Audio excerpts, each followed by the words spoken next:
अब हम एक्सरसाइज 3.3 के कुछ सम सब्स्टिट्यूशन मेथड का यूज करके सॉल्व करेंगे। तो ऑलरेडी हम 1 का 4th एंड 5th कर चुके हैं। सेकंड में देखें तो बहुत इजी है। इसको दो इक्वेशन दिए गए हैं, इनको सॉल्व करना है। इनको सॉल्व करने के बाद x और y की जो वैल्यू मिलेगी उसको इसमें पुट करेंगे y = mx+3 में, तो m की वैल्यू हमें मिल जाएगी। थर्ड का सेकंड नंबर देखते हैं। The larger of the two supplementary angles exceeds the smaller by 18 degrees. Find them. तो इसमें दो कंडीशन हमें दिख गई। पहली ये है कि वो सप्लीमेंट्री एंगल है। सप्लीमेंट्री एंगल क्या होते हैं? कोई भी दो ऐसे एंगल जिनको ऐड करें तो उनका जो सम हो 180 डिग्री हो, तो दोनों एंगल सप्लीमेंट्री एंगल होते हैं।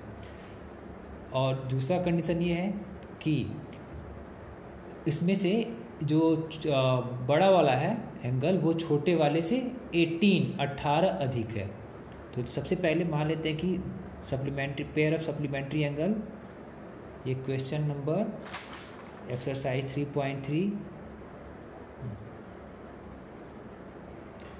का थर्ड का सेकंड नंबर है। पेयर ऑफ सप्लीमेंट्री एंगल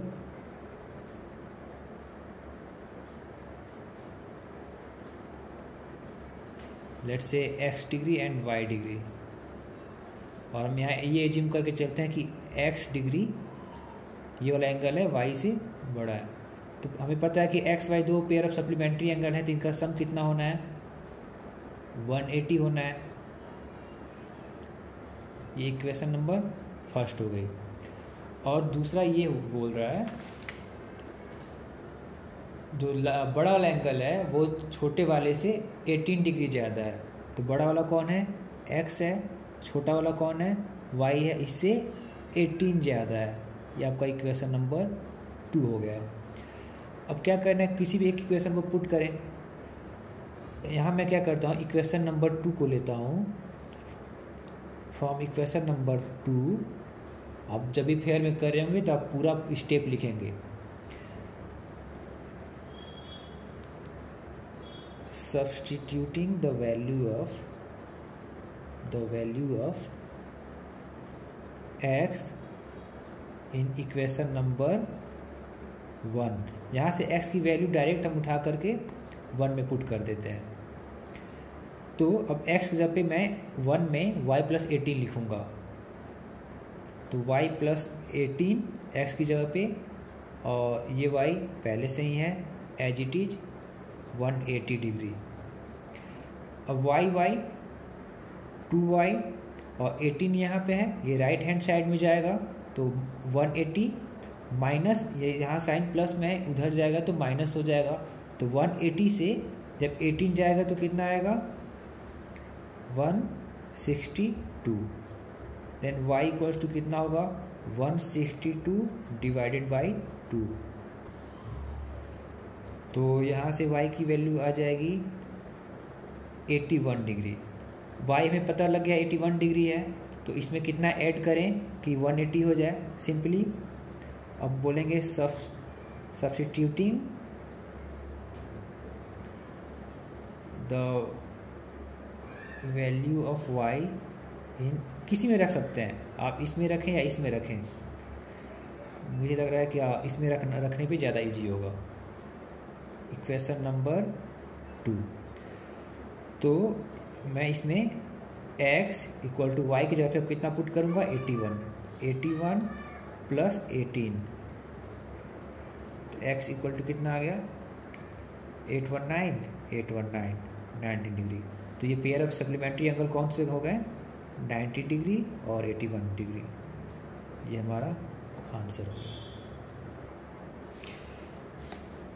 और थर्ड का 4th नंबर जो सम है वो है the taxi charges in a city consist of a fix charge together with the charge for the distance covered. For a distance of 10 kilometre the charge paid is ₹105 and for a journey of 15 kilometre the charge paid is 155। What are the fixed charge and the charge per kilometre, how much does a person have to pay for travelling a distance of 25 kilometre. ये सम बोल रहा है कि एक taxi है, उसको अगर 10 kilometre जाना होता है उससे, तो उसका कुछ फिक्स चार्ज और 10 किलोमीटर जाने का चार्ज 105 है। अगर उसे हम 15 किलोमीटर जाएं उसी टैक्सी से, उसका फिक्स्ड चार्ज और 15 किलोमीटर जाने का चार्ज ऐड करके 155 हो जाता है। तो हमें पता करना है कि फिक्स्ड चार्ज कितना है और पर किलोमीटर के हिसाब से हमें कितना देना पड़ रहा है। उसके बेसिस पे जो तीसरा ये क्वेश्चन पूछा हुआ है कि अगर हमें 25 किलोमीटर जर्नी करनी हो तो कितना देना पड़ेगा। तो पहले हम मान लेते हैं कि जो फिक्स्ड चार्ज है वो x रुपीज़ है और पर किलोमीटर जाने का यानी पर किलोमीटर यानी 1 किलोमीटर जाने का चार्ज y रुपीज़ है। ठीक, तो जब वो 10 किलोमीटर जाता है तो फिक्स्ड चार्ज तो हमेशा x ही रहने वाला है, वो फिक्स्ड है। उसके बाद 1 किलोमीटर जाने पे y रुपये देने पड़ रहे हैं, तो 10 किलोमीटर जाने पे कितने देने पड़ेंगे 10y, जो कि कितना हो रहा था 105, यानी 10 किलोमीटर जाने पे और उसका फिक्स्ड चार्ज लेकर के 105। ये इक्वेशन नंबर 1 हो रहा था। दूसरा बोल रहा था कि अगर 15 किलोमीटर जाएं तो हमें 155 रुपये देने पड़ते हैं। फिक्स्ड चार्ज तो फिक्स ही रहेगा और 1 किलोमीटर का y रुपीज़ है, तो 15 किलोमीटर का 15y कितना देना पड़ रहा है 155। इस इक्वेशन को आप लोग सॉल्व करेंगे सब्स्टिट्यूशन मेथड से, और सॉल्व करने के बाद आपका वैल्यू निकल के आएगा x = 5। हाँ, बहुत कम है, इतना फिक्स्ड चार्ज कोई लेता नहीं है टैक्सी का, 300 400 500 होते हैं। और y की वैल्यू आएगी, वैल्यू जो होगी वो 10 रुपीज़ होगी पर किलोमीटर का। ये ध्यान रखना है पर किलोमीटर का है। तो क्वेश्चन में हमसे पूछा है कि अगर वो पर्सन 25 किलोमीटर जाए तो कितना देना पड़ेगा 25 किलोमीटर जाने के लिए।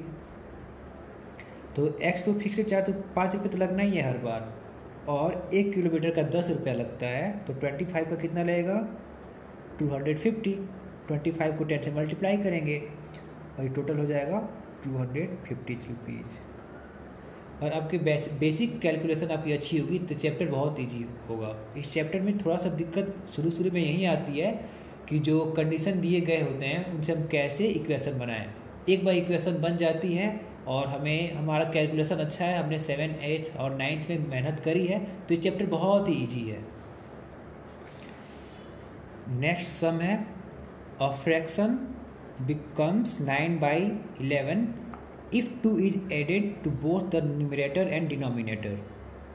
If 3 is added to both the numerator and the denominator, it becomes 5/6.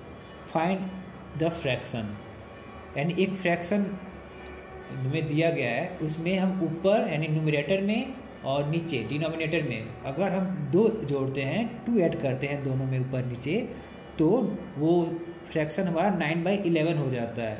अगर 2 की जगह पे हम 3 ऐड करते हैं ऊपर नीचे, तो फ्रैक्शन हमारा 5/6 हो जाता है। तो हमारी ओरिजिनल फ्रैक्शन कितना होगा वो पता करना है। तो सबसे पहले हम मान लेते हैं कि हमारा ये क्वेश्चन नंबर था एक्सरसाइज 3.3 का 3rd का 5th नंबर।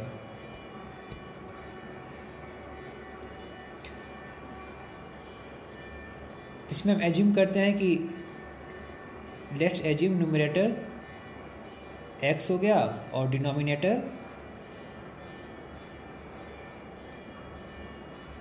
y हो गया। तो हमारी फ्रैक्शन क्या बनेगी x/y।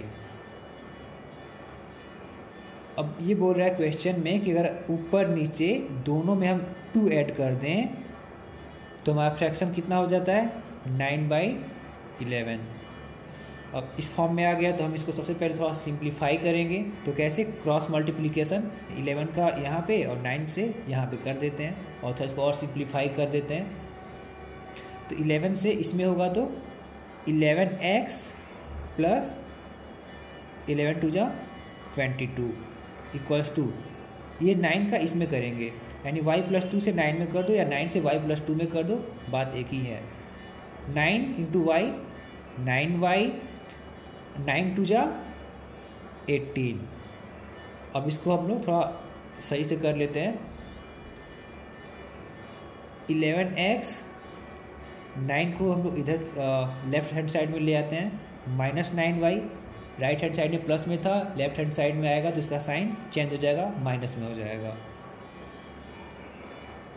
इक्वल्स टू 22 को जो लेफ्ट हैंड साइड में हम राइट हैंड साइड में भेज रहे हैं तो वहाँ माइनस 22 हो जाएगा, और 18 पहले से ही है तो प्लस 18 और माइनस 22 हो जाएगा -4। ये इक्वेशन नंबर 1 आपका निकल के आया।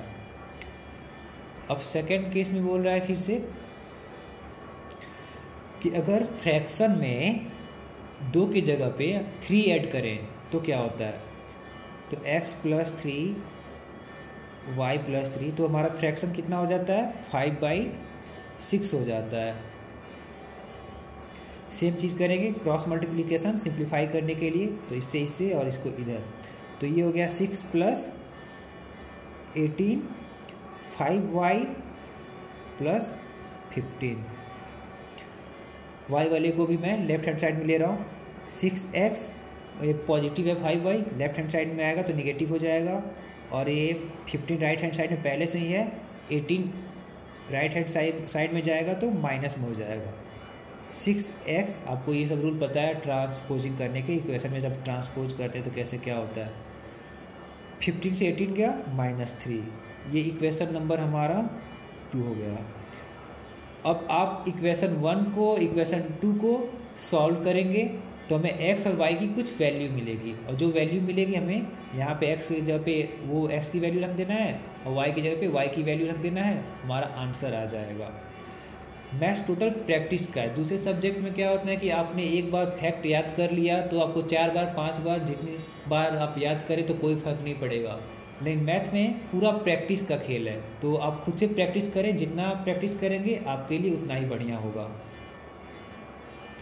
आपको पता लगेगा आप कहाँ कहाँ गलती कर रहे हैं कैलकुलेशन में, और तो गलती पकड़ में आने पे एक बार सुधार किया जा सकता है।